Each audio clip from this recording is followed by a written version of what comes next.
if you wanted to put it in a nutshell, the objectivist perspective on free will, I put it like this, that you can choose the rationality or irrationality of your mental processing. So of the action or the activity that your mind engages in. You can choose whether it's rational and fact-oriented or in some way not. Or there's just an absence of trying to get at the facts and deal with the world, which is a state of drift. And if you've engaged in rational processing, if that's how you've set and directed your mind, you're confident in your judgment. And it's not the way Harris portrays it as, like, who knows why I did what I did? You know why you did what you did, because you're exerting the control. And you can say it's for these reasons. This is the steps, the reasoning I went through. This is the decision and choice that I've made. And you know that, because you're the one doing it. Or you can relinquish that in some way, and then you don't fully know what you're doing. And then descriptions of, well, like I found myself doing this, are more apt, but it's only because you didn't exert the control that you could have exerted. And it is this is something so putting this in terms of that it's your basic choice, she thinks this is something, your choice. It's not just in big momentous occasions. So I brought up the Robert Frost poem at the start, and that's a big consequential choice that a person's facing, and what road is he going to take, and that's the imagery, or at least the interpretation of the imagery. But she thinks this is true in terms of all your activity, day to day, hour to hour, minute to minute. That you can control the rationality of your functioning.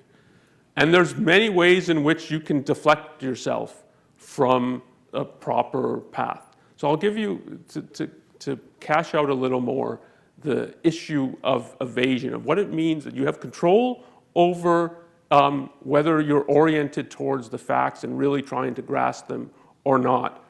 And that this comes out all the time in life. So I'll give you a negative example from my own life. So this, for various reasons, this has been a tough year, all kinds of problems at home, deaths of extended family, and so on. It's been a year that I found it very difficult to work. At home, the AC broke, leaks in the roof, water heater leaked. A few months ago, I thought, okay, we're finally over all these problems. And then my wife in her office, she says, you know, it sounds like there's some kind of animals over my office. I hear of all this walking. And I mean, my reaction was, I don't want to deal with one more problem, figure out how to get animals out of the attic. And the way our house is, we have these big oak trees. So there's animals all the time on the roof, particularly squirrels, but raccoons and things like that. So I mean, my explanation, but it was really a pseudo explanation, and that's the point, was, yeah, it's just animals walking on the house, on the roof. This is what happens all the time. That's all you're hearing. Now, that's an explanation of what's going on. And there's a semblance of thinking, but it's not real thinking. I didn't actually know if there's animals, if they're in the attic or on the roof. It's a good explanation, but it's a good explanation because I don't have to do anything, if that's what it's happening. So it goes on, and every day she tells me, well, you know, it still sounds like they're in the attic. And it's not. And then we go outside, and we're looking at the squirrels, and then all of a sudden a squirrel on the roof disappears.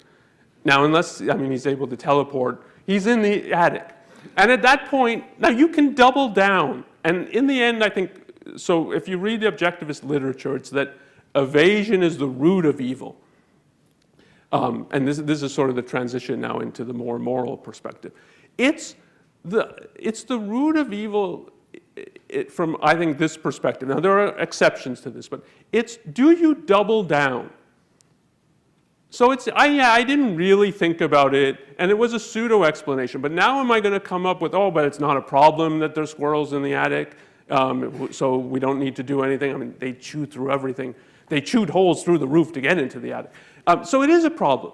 So, but that is, like, I had at the time, I could have said, I don't know, maybe I should go in the attic and see. But I gave a pseudo explanation, and that's what it means to place a consideration above the facts, and that you have control over that. I could have not done that.